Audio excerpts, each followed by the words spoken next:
So in the previous video, we looked at the basics of worker threads. We wrote a simple script that spawned new threads to offload CPU intensive operations.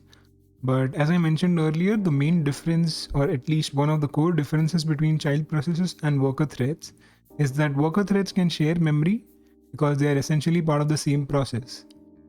Now these two threads can also communicate between each other, and that is exactly what we are going to look at in this video. Now, communication between threads is pretty straightforward. There are two main entities when it comes to thread communication, a message channel and a message port. In the previous video, when we were sending messages from the parent thread to the worker thread, we made use of parent port. But when a worker sends a message using worker.postMessage, it by default uses the message port class behind the scenes. Both the worker and the parent thread are instances of the message port class. The first entity is the port, the second entity is the message channel. So for every two ports, a message channel needs to be created first before the actual communication. So let me first import the message channel class from the worker threads module. This class essentially has no methods. When we instantiate this class, it returns an object with two properties, port 1 and port 2. So let me just get those ports first. These two ports are instances of the message port class, and you can think of them as two workers trying to communicate between each other. So they communicate using these two ports. Now I'll use one of the ports to send a message and the other one to listen for the message.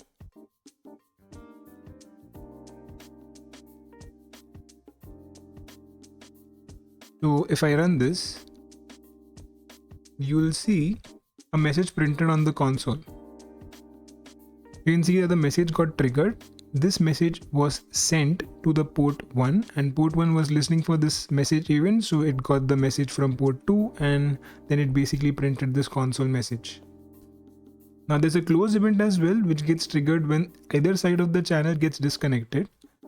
Now these ports do not close themselves automatically. You can close a port using the close method. So if I just close port 2 here, and I'll need to listen for the close event as well. So port 1.on. Now if I save this, and you'll see that once the post message got executed, after that right away the channel was closed. So we use the close method on the port 2 instance, so that basically closes the channel between port 2 and port 1. Now this is pretty similar to what we saw in the previous videos. These message port instances are an extension of the event emitter class, so they can send or receive events. Now comes the tricky part. The post message method that we used to send this message to port 1 has one more parameter, which is the transfer list. Now, what is a transfer list and why do we need this? To understand this, let's take a look at our current example. The value that we are sending right now is a simple string. This could also be a very complex object with deep nested structure. Now by default, this data that we are sending is being cloned. So the sender and the receiver will have two separate copies. This cloning is done using the structured clone algorithm, which is a recursive algorithm. So if you have a deeply nested object that you are sending as the message, it's going to take a significant amount of time and computing power to clone it, which is not ideal. This is where transfer list comes into picture. When you are using a transfer list, you are not cloning the data. You are basically moving the data from one thread to another. So when you do this, you lose the access to the data on the sender's end because it's literally giving away the data to the receiver. Now keep in mind, you cannot pass anything inside the transfer list. One thing that you can pass is message ports, but why would anyone do that? The reason why you would do that is because you can then reuse the same message channel by passing the ports between different threads. So you create only one channel between two ports and then you pass around these ports to different threads. So now you can basically rotate this channel between different threads and they can communicate between each other without creating new message channels. Alright, so let's see how we can transfer ports. I don't need this for now. Currently we have two ports over here, this port 1 and this port 2. So we basically have a channel inside this parent thread. Now when the app starts, we'll create a worker right away. So const worker, and we'll be using the same file from the previous video, the worker file that we had created. So worker.js. Our goal is to transfer any one of these ports, port 1 or port 2, to the worker thread, so that then we'll be able to communicate between the parent and the worker thread. Now the worker can directly communicate with the parent using the parent port instance that we saw in the previous video, but I just want to show you how you can transfer ports using the post message method. So port 1 will now be listening for any message. So we'll be listening for the message event, and inside this event I'll simply console log the message. To transfer the port 2, we'll simply use the post message method, and inside this I'll pass in the port 2. So this will basically transfer it to the worker thread inside this file here. Let me first make a few changes inside this file. So this computation, we'll put it inside a function. So I'll call it complex calculation. So I'll need to remove this. Now anytime I get a message from the parent thread, so we are basically going to get a message when we hit this. So when we are trying to transfer the port 2 to the worker thread, that is when this is going to be triggered. So the moment we get the port 2, we can use that. So it's going to be part of this message object. So msg.port, because this is what we were sending here, this object with the port key. So message.port.postMessage. So now we are basically using this port to send a message which was initially part of the main thread. We got it transferred using this post message, so it's now part of this worker, and now we are trying to send a message back to the main thread. It will all make sense in a minute, just be with me. So I'll just do the complex calculation here, and I'll need to return something. So I'll just return the counter value. So when this calculation is done, it's going to return the counter, and inside here, when I get a message here, it's going to show the counter value. I'll save both of these files, and now you'll see that I get an error here. It says that object that needs transfer was found in a message but not inside the transfer list. So it's talking about this line here. The port that we are going to transfer needs to be part of the transfer list. We have only used it inside the post message value, the first argument, but it needs to be part of the transfer list, which is the second argument. If I don't add a transfer list, this particular line alone is going to clone the port and not transfer it. Well, at least it's going to try to clone the port. The reason why I'm saying try is because, as you just saw here, Node won't even allow you to do this. It will ask you to put it inside the transfer list. Transfer list is basically just an array, and you can just pass the port here. So this now should work. Right, so the application works, there are no errors.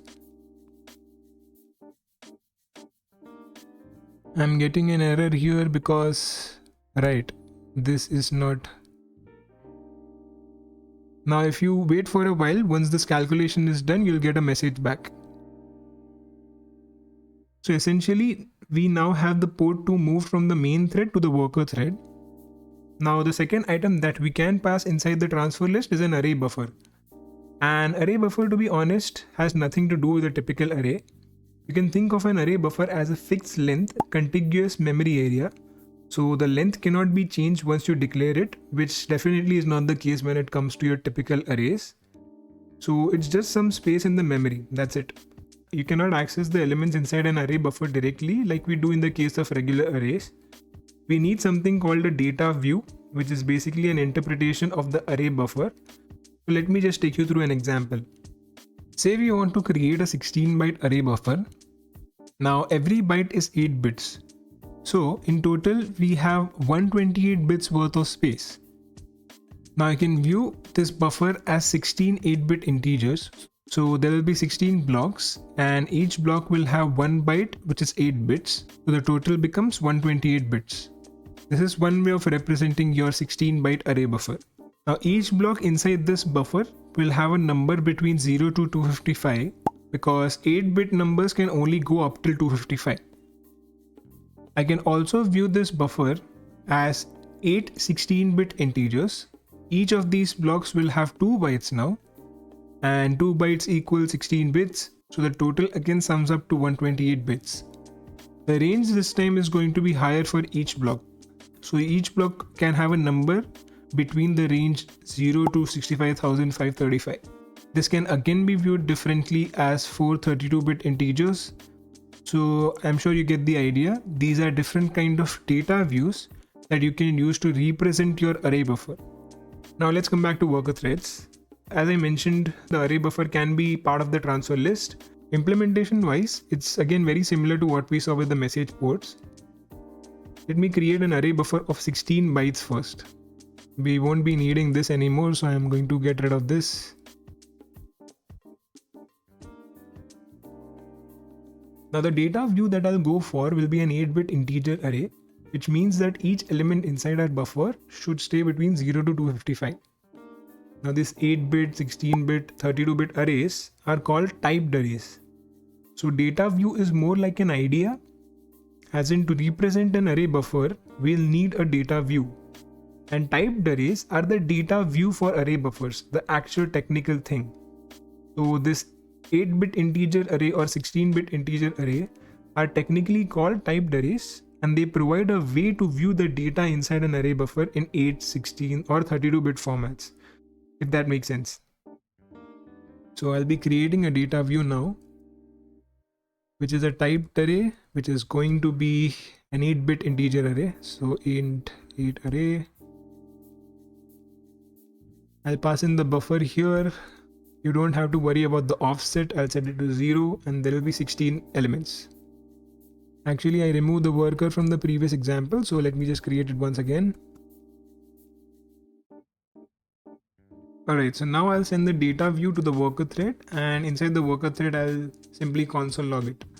So I need to first send it using the post message method. I'll pass the data view here, and inside the worker this does not exist anymore, so I'll get rid of this and I'll simply console log the message to see if the array buffer gets transferred or not. So I'll save both the files and you'll see that it actually does work. The console log message does work. It gets transferred and it's now part of this worker. This does not mean that it worked properly. This message object that was sent as part of the post message method was cloned, so it has not been transferred. So if I want to check whether it's still part of this main thread or not, I'll need to listen for a message. So I'll just simply listen for a message from the worker and console log the data view. I'll send a message from the worker as well. So parent port dot post message. And this need not be anything specific, I can send anything. So now what I'm trying to check is whether this data view is still part of this main thread or not. So this is going to be executed first, this line. It will go to this worker thread. Inside this, it's going to first console log the message that I get from the post message, which is the data view object. So it's going to console log the whole array buffer. Then it's going to post a message to the parent port. So now once this message is console logged, it will send a message back to the parent port and this will be triggered. So the order is going to be the console log message over here first and then the console log message here. So if it has been transferred to the worker thread, this should not give me a valid response. This should return an array buffer which is useless basically. So let me try and save this and see what happens. Oh, actually this was supposed to be a function. So yeah, I'll save this. And you'll see that I get the array as it is. So this has not been transferred yet. It has been cloned, and both of these workers, the main thread and the worker thread, have access to a separate copy of this array buffer. So we need to transfer it properly. So the way we do that is by again using the transfer list, and inside the transfer list we are going to use dv.buffer and not just the dv. So now if I save this and run this, you'll see the first time that I get the value, the first console log message, this is the original array buffer that we were planning to send. So this is working fine. But once I send a message back, and once this console log message gets triggered, you'll see that it's not able to use the initial array that we were sending. It basically has reduced it down to a size 0 array buffer, so it has rendered it useless. So this is how you would properly transfer an array buffer to a worker thread. Now why exactly is Node not letting us share data between both the threads? That's because if both the threads do the same operation over the data at same time, this could create an inconsistency, and in each thread we'll have a different value for the same piece of data. This is a critical problem in situations where memory is shared. Now, even though it could cause problems, there's a way through which we can share data between threads without cloning it, and we don't even have to consider transferring the data. We can use the shared array buffer. I'll just change this array buffer here to a shared array buffer, and I don't even need to pass the transfer list anymore. I'll get rid of this. This will now share the data between both the threads. This could again most definitely create problems, but there's again a way to fix this, which is by using atomics. But before atomics, let me just first run this and see if it works. Yeah. Atomics is a complicated topic, and I won't be going into detail in this video, but you can read about them in your free time, or maybe I'll make a separate video of them in the future. Now there's one more type of data that you can transfer, which is a file handle. A file handle is a numeric reference to a file present in your system. You can write data, read data, append data, or do a bunch of other things to the file handle instance. This instance can only be transferred to a different worker thread, and it makes sense because you would not want two different threads to make a change to the same file at the same time. You can create a file handle instance by using the open method from the file system module inside the promises section. This open method will take the file name, the flags for the file, and the mode of the file. This instance can now be transferred to a different worker, just like we did in the case of array buffers or even message ports.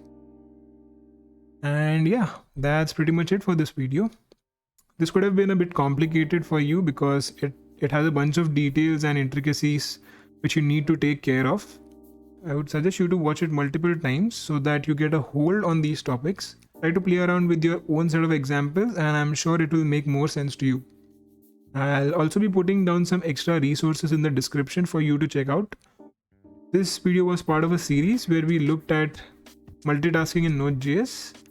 There might be one last video in this series where we look at worker pools, which is a more efficient way of using worker threads. So do subscribe for that. And if you have any doubts or suggestions, you can put them in the comments. Alright, so I'll see you in the next one.